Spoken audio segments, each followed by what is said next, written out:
Hello and welcome. I'm Lee with Lee's Garage, and today we're going to be going over some tips for taking photos in BeamNG Drive and being able to use it as practice for real life photography. We're also going to give you a couple examples and show a couple locations for different shoots on different maps. So I think there are three main components to using BeamNG as a tool to do photography. The first one is your selection of map.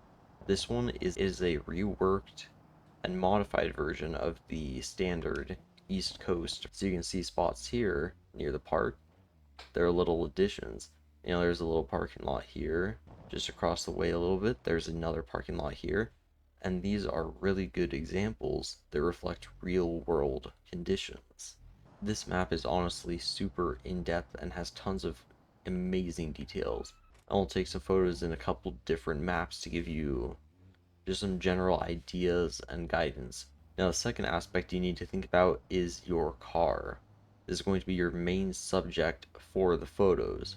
And of course, with BeamNG being as customizable as it is, you can do all sorts of themes. Always making sure you have a nice quality car model. Now, some of my tips for making sure that the car looks as good as it can is to head into the vehicle configuration and go to the color section.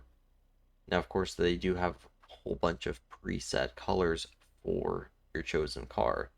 Let's say we want to use, I don't know, let's say we want a sort of turquoise. So here we go, Bermuda blue. This already looks really good. But if we open up the configurations down here, then you can see what I like to do is turn metallic up to 100. I think it brings through a little bit more of the color. And roughness, you can sort of go anywhere. I like around 45 to 50. And in doing this, it sort of deepens the color further. And the brightness you can sort of affect as needed. Here's what it looks like after modifications. And there's before. Brings out a little bit of vibrance in it.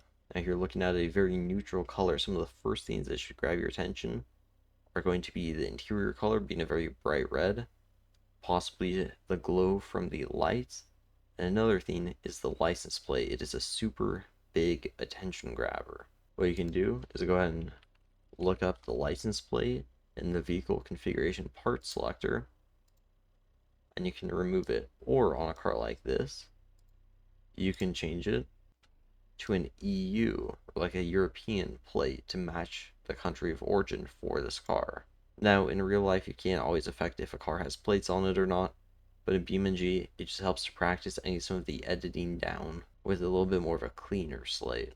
Now, the third theme that I think influences how your image turns out the most is the environment. Now, of course, this is the scenery around you, but also if you go ahead and open up the menu and go to the environment tab itself, you can affect things such as the time of day, and you can also affect cloud cover, so you can add cloud cover to the point where you can't see a blue sky anymore. You can also, if we look a bit off in the distance, you can affect fog density. So if you want a little bit more of a foggy or hazy day, you can affect that there.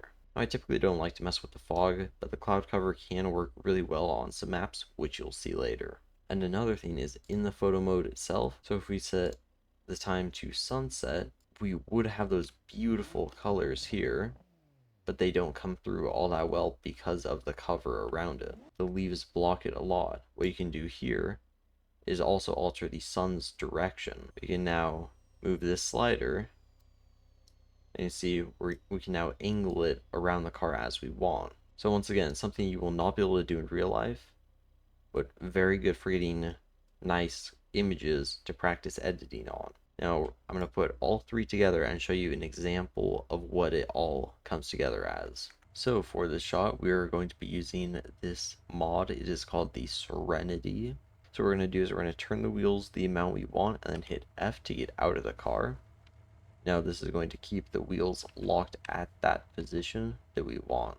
The lighting is way less than optimal. You can see the wheels are super dark and sort of shadowed, along with there being a lot of cloud cover. So what we're going to do is we're going to go over to that environment tab from before. We're going to lighten up the cloud cover until we can sort of see the sky peeking through however much we want. Now you can see we're going to choose the sunset preset. And we're going to change the sun's direction here. Now, I personally like to set the field of view to somewhere about 30. And this is good for both BeamNG and real car photography. Is you want to either be above the car or below the car. If you shoot it at eye level, that is the same view everyone sees it as. You're trying to show something different, something that people don't see regularly. You can see we also have this grid. So we're going to try and line the crop on the bottom section of the image. We're going to take a normal size screenshot. You can take one that's bigger, smaller, doesn't matter. And you can go up to the folder and see what it turned out like. Beautiful. So you can see here we got a shot where the hazards were on, and we can see the reflection on the ground. We're going to move that to our pictures section. And from here, we're going to open up Photoshop. We're going to hit open, and we're going to open that image that we just took. So you can see here we have our image opened up, and you can use any editing app. I'm just using Photoshop as it is a very popular option. I start by hitting filter. I'm going to camera raw filter. I find this is a very easy way to get some basic editing done. And you can just toy around with some of the sliders and get used to it here.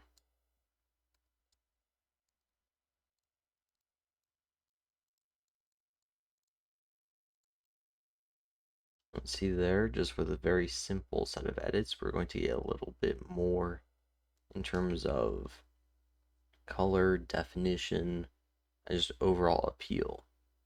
See here, we're going to go behind the car and look at this yellow object here in the back. We're going to grab the polygonal lasso tool and outline the object that we might want to remove.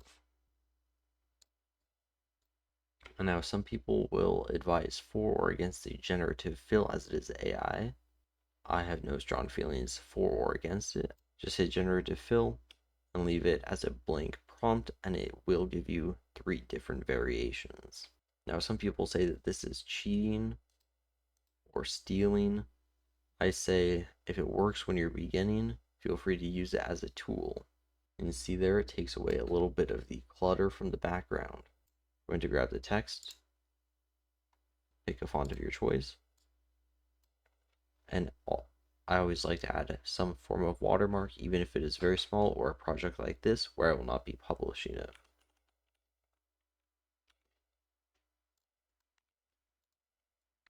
My typical is to just chuck it in the corner down here.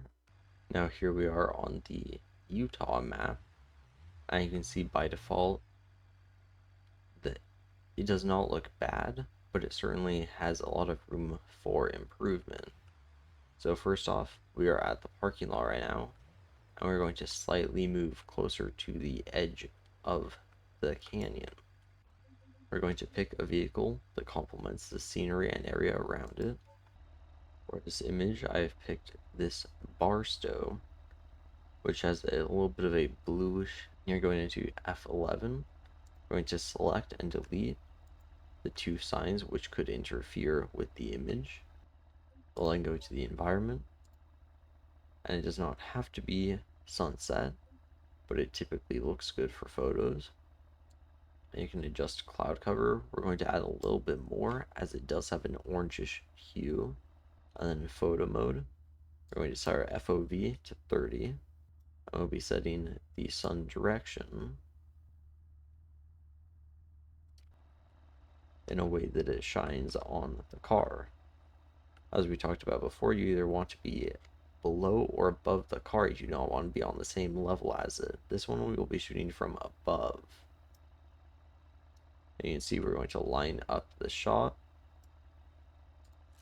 and then we're going to take the photo. You can see there we have our picture. Then we'll hit File, and we'll open our new image. We are now at the Hirochi Raceway.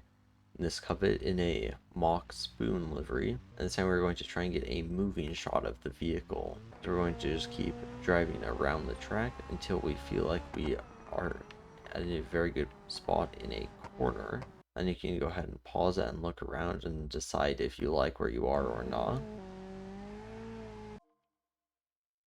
Now that we have the car positioned just about where we want, we're going to go to our environment, and we're going to actually, I think we're going to have a little bit more of traditional lighting on this one. That's when we're going to use the rule of thirds, try and keep it in one of the corners of the image. We're going to also try and show the corner off a little bit. And get to work with the same method as before. Now that we're done with the editing for the first shot, here's the before and after. And then for our second shot, here's the before and after. And for our final shot, here's the before and here's the after.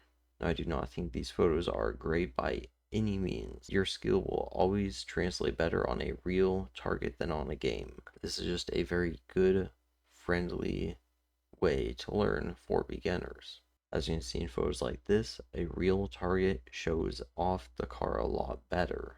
That's going to be the end of the video. Thank you so much for watching. Please like and subscribe, turn on notifications, and leave a comment if this helped you at all.